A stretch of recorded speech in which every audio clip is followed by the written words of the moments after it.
How many lifts does it take to get to the Tootsie center of a Tootsie Bar? Find out. Find out.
Bon les gars, quoi de mieux que ça pour commencer une vidéo comme celle-ci. Bienvenue sur Ben Prod, aujourd'hui nouvelle vidéo, je suis au Rasso Next Level spécial japonaise et américaine. Je vous avais dit que j'allais vous emmener dans des événements comme ça, j'espère que ça va vous plaire, c'est parti. On commence tout de suite avec cette magnifique S2000 dans cette couleur qui est aussi incroyable. Voilà, c'était une Mustang, elle a un kit large, l'aileron aussi qui est massif. Ah désolé, mais là il y a une Huracan qui vient de passer. Ça c'était une Celica. Bon je vous dis, il y a un peu de bruit. Les jantes qui elles sont exceptionnelles, hein. Comme vous pouvez voir. La lame en carbone en bas de caisse. Le kit large devant qui est super avec le capot, la lame. Comme vous pouvez voir, elle en impose, hein. Franchement dans cette couleur là c'est quand même assez beau. On n'a pas l'occasion d'en voir. Cette fois-ci je vous ai pris le stabilisateur. Enfin je l'ai pris. Surtout pour vous, il n'y a pas de vent, donc normalement ça devrait le faire, vous allez m'entendre. Une Z encore, avec un aileron qui est massif, avec le petit élément de pare-choc juste en dessous et la sortie d'échappement qui est pas mal. Vous allez voir juste après, il y en a une qui est vraiment pépite. Vous l'avez déjà vue, mais elle a changé un petit peu. Là on a la belle Supra Impreza avec une autre Z juste à côté. Là nous avons une très belle Supra MK4 avec les jantes de cette couleur, ça lui va super bien. Je précise quand même que c'est une boîte manuelle et il me semble qu'elle est turbalisée, c'est pas une Atmo. Et elle a une grosse sortie d'échappement qui va bien. Et elle a un arceau aussi, comme vous pouvez voir. Barre anti-rapprochement. Ouais, c'est une boîte manuelle avec le volant tulipé. Mais ouais, franchement, elle a une sacrée gueule. Elle envoie. Là, on a deux petites Honda bien sympathiques, une FK7 et une... Putain, à chaque fois, j'oublie. À chaque fois, redites-moi en commentaire ce que c'est comme modèle celle-là. J'ai vraiment du mal avec celle-là.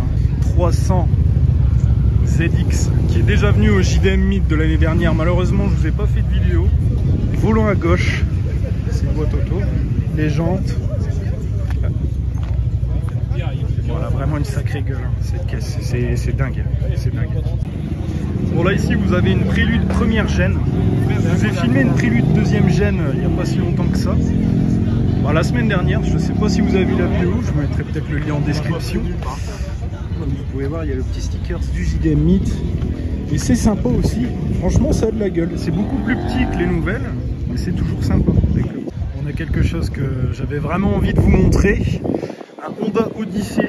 Ça, c'est vraiment le monospace slipper qu'il faut pour tous les pères de famille pressés. Forcément, c'est un RHD. Il me semble que ça n'a pas été vendu en Europe, mais il me semble aussi que ça sort 200 chevaux d'origine, ou peut-être un peu plus. Il faut savoir aussi que sur les PS13, les Silvia PS13, on a un facelift Audivia qui reprend en fait la face avant du Honda Odyssey pour le claquer sur des PS13, et ça rend vraiment pas mal. Mais c'est vraiment sympa ce genre de monospace. C'est pas courant, et comme vous pouvez voir, ça fait plaisir. Et je crois aussi que c'est un 7 places assises à l'intérieur, avec une prélude aussi, juste à côté, que je vous ai filmé aussi, celle de Zaidi, il n'y a pas si longtemps que ça, avec le 2 litres 2 VTEC, il me semble. Je vous ai mis le grand angle pour que vous puissiez avoir un meilleur point de vue. Là, on a une très belle Subaru avec un beau kit large, le covering qui va bien. Dans cette couleur-là, ça change. On n'en voit pas souvent, elle est vraiment belle avec le petit muguet à l'intérieur. Vraiment très très belle. Et là on a une Legacy. Ça aussi c'est pas courant. Et c'est toujours sympa d'en voir une. Ça a une belle gueule quand même. Hein. Regardez-moi ça. Il me semble qu'elle était là au dernier JDM. Et elle est impeccable. Hein. Elle est dans un état clinique. Comme vous pouvez voir l'intérieur, même l'arrière.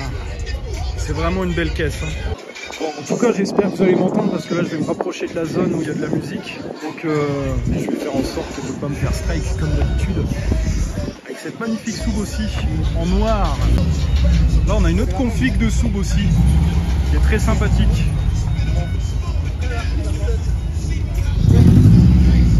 Ah, j'aime beaucoup. Hein. Vraiment sympa. Hein. La première américaine de la vidéo, une Pontiac Trans Am. Et on a une autre, j'essaierai de vous la filmer, mais avec ce magnifique capot typique des Trans Am. Incroyable. Par contre les gars, j'essaye vraiment, c'est très compliqué de vous filmer étant donné le monde qu'il y a. J'essaye vraiment de vous filmer à peu près proprement. Cette S2000 là était au JDM Meet, le dernier JDM Meet. Avec une belle juste à côté, et la Civic aussi qui est super, avec les clears à l'arrière, ça lui va très bien, avec les Works. Les Works aussi que je n'avais pas vu, les X aussi que je vous avais déjà filmé à l'époque. Les rassembleurs il me semble, il est fort sympathique. Là on en a quelques-uns quand même comme vous pouvez voir. Avec celle qui est la dernière génération juste ici. Ah mais serait-ce pas la Z de Greg, la fameuse Z que vous connaissez tous, à côté d'une S2000 avec des races. Je crois que c'est des TE37 mais je suis pas sûr. Avec là une vraie 246, donc c'est celle qui a été vendue aux États-Unis et je crois que c'est un import et elle est toute d'origine. Il me semble que dans celle-ci c'est le SR1. D'ailleurs prochainement il va y avoir une vidéo sur une 200 SX S13 très prochainement. Donc si vous voulez voir ça, n'hésitez pas à vous abonner. Bon les gars, je pense que vous vous rappelez de la soupe de Ben. Et là juste à côté, on a la Z de Steve qui vient tout juste de sortir de chez RS Factory. Et comme vous pouvez voir, le rendu est exceptionnel dans cette couleur. On en voit très peu en bleu comme ça des Z. Et là, vous allez voir qu'il y a des petits détails qui vont bien. Comme le détail RS Factory 88 ici. Les étriers de frein. Je vais vous montrer ceux à l'avant. Comme vous pouvez voir, le petit étrier Twix qui se cache. Et le petit capot en carbone aussi qui a été rajouté. Il me semble aussi que les ailettes n'y étaient pas. Il y a du boulot comme d'habitude. Ça a été fait chez RS Factory 88. Toujours en description. Ça fait plaisir. Et le petit Insta qui va bien. C'est des caisses qui ont le mérite d'être filmées tellement elles sont belles. Voilà, toujours du bon boulot. Bon là on a eu la petite Evo qui est déjà venue plusieurs fois au JDM Meet. Je vous l'avais filmé à un des premiers, il était venu. avec celle de Ludo qui est juste à côté, avec sa petite plaque qui est rajoutée. Ça y était pas les dernières fois. Là. Ça, c'est la Civic qui envoie du pâté. Mais bon, là, je vais vous filmer un petit peu la zone où il y a les américaines. Parce qu'il y a vraiment des trucs sympathiques. Surtout là-bas. Mais bon, on va vous faire le petit tour. Déjà, celle-là, il me semble qu'elle était là au Rasso Next Level de l'année dernière au mois de septembre. Très très jolie, hein, dans ce bleu. Il y a vraiment pas mal de Mustangs, plusieurs générations. C'est sympa. Celle-là en bleu, elle est vraiment jolie. Avec les deux bandes. Et les feux centraux, c'est sympa. Par contre, cabriolet, j'avais pas fait gaffe.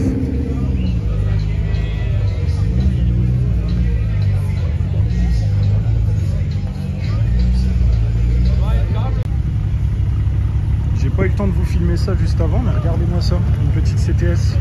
Ça fait plaisir. Hein, toujours sympa. GR8 c'était une ATS, là on a une CTS, la version 3 portes. J'aime beaucoup cette gueule quand même. Hein. Même l'arrière c'est sympa. Une belle américaine, moderne. Regardez-moi ce Cherokee. Ah, j'aime beaucoup la confine qu'il a là. D'ailleurs, anecdote là-dessus, Renault. Je dis bien Renault a produit des moteurs pour certains Jeep Cherokee dans ces années-là. Bon, je pense pas que celui-là est motorisé par Block Renault, mais il me semble que sur certaines années, Renault a produit des moteurs pour les mettre dans les Jeep Cherokee. C'était à l'époque où Chrysler, Renault, ils étaient un peu copains. Là, juste là, on a quelque chose d'intéressant qu'on voit très rarement sur nos routes. C'est atypique, c'est vraiment le délire des années 90 où les Américains tentaient des nouvelles choses. Ça ressemble un peu à Hot Rod. Mais c'en est pas un. Bien, c'est peut-être qualifié comme ça, je ne sais pas, mais vraiment c'est sympathique quand même. S'il y a des gens qui s'y connaissent, n'hésitez pas à dire la motorisation de ce véhicule en commentaire, parce que là vraiment, je ne saurais pas vous dire. Quand même là, quand tu attrapes un truc comme ça dans le rétro, ça doit quand même faire tout drôle. Et je vais vous filmer l'intérieur aussi, c'est vraiment cool. Il a rajouté toutes des répliques comme ça pour être un peu dans le thème. Mais vraiment le volant, c'est ce que je disais tout à l'heure, le volant je le trouvais quand même un peu plus gros. Après peut-être il a été changé. Mais comme vous pouvez voir, c'est quand même assez gros. C'est vraiment très très gros. Comparé au Chevrolet, je suis juste à côté. Il y a quand même une différence de gabarit assez flagrante.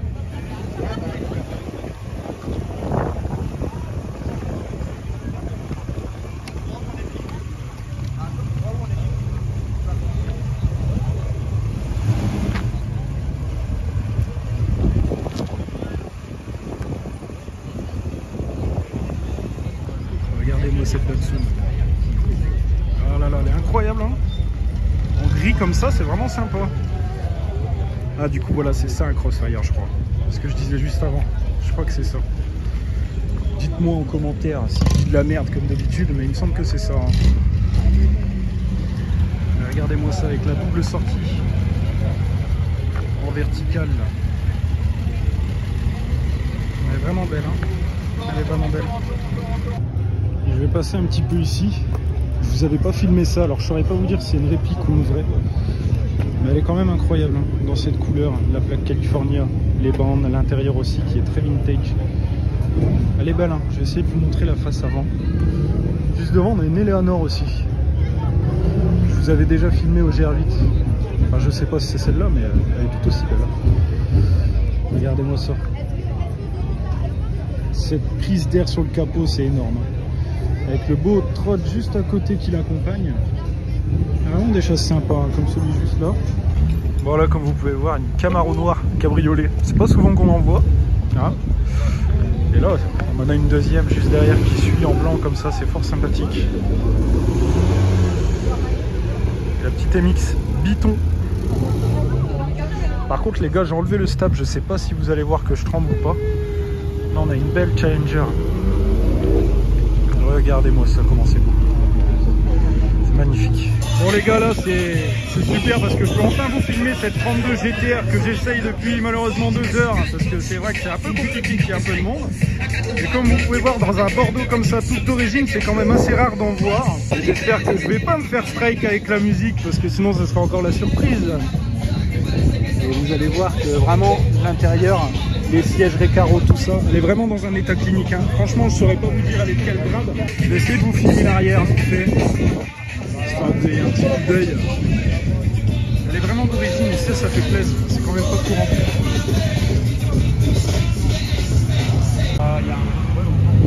Ah là là, regardez-moi ça, l'équipage. Il y a du bon à se mettre à la sortie. Hein.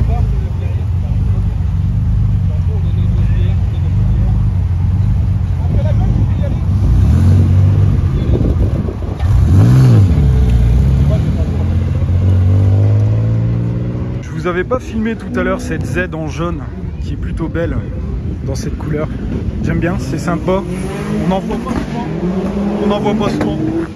Par contre, je tiens quand même à le préciser, les petits cons, parce que je vais pas employer d'autres mots, les petits cons qui s'amusent à faire les trous du cul sur la voie qui est juste en face, juste parce qu'ils ragent, parce qu'ils peuvent pas rentrer, c'est vraiment très intelligent de votre part. Franchement, vous êtes les meilleurs, changez pas, hein, comme on dit. Ah là là, comme d'habitude, hein, la S2002 Seb, avec la belle qui perd juste à côté, qu'on a l'habitude de voir. Vous les connaissez, de toute façon, il y a tout qui sera mis en description, un Next Level, RS Factory, tout ce que vous voulez comme ça. Si vous avez envie de suivre, il n'y a aucun problème pour ça. Bon les gars, on arrive en fin de journée, je vais reprendre la voiture. On va laisser passer ça juste avant. On arrive en fin de journée, je vais récupérer la voiture, je vais y aller. En tout cas, c'était cool, hein. Franchement, GG à Next Level, hein, qui font toujours du bon taf. Bon les gars, en tout cas j'espère que la vidéo vous a plu. Ça se termine aujourd'hui sous le soleil. Voilà, je viens de rentrer dans la caisse, on va la démarrer. En tout cas, merci beaucoup à Next Level. Ils ont fait un travail exceptionnel encore pour ce Rasso qui était vraiment cool. On a bien aimé, super concept. J'ai essayé de vous filmer à peu près tout ce qu'il y avait, mais bon, problème de batterie, donc très compliqué de terminer. Malgré ça, j'espère que ça va vous plaire. Surtout, n'hésitez pas à suivre tout ce que j'ai mis en description et compagnie, Next Level, mon Insta, leur Instagram pour RS Factory aussi. N'hésitez pas surtout à vous abonner, c'est le plus important. Et puis à lâcher le petit pouce bleu, le petit commentaire, ça fait super plaisir. Maintenant je vous dis à la prochaine, salut à tous, c'était Ben Prod.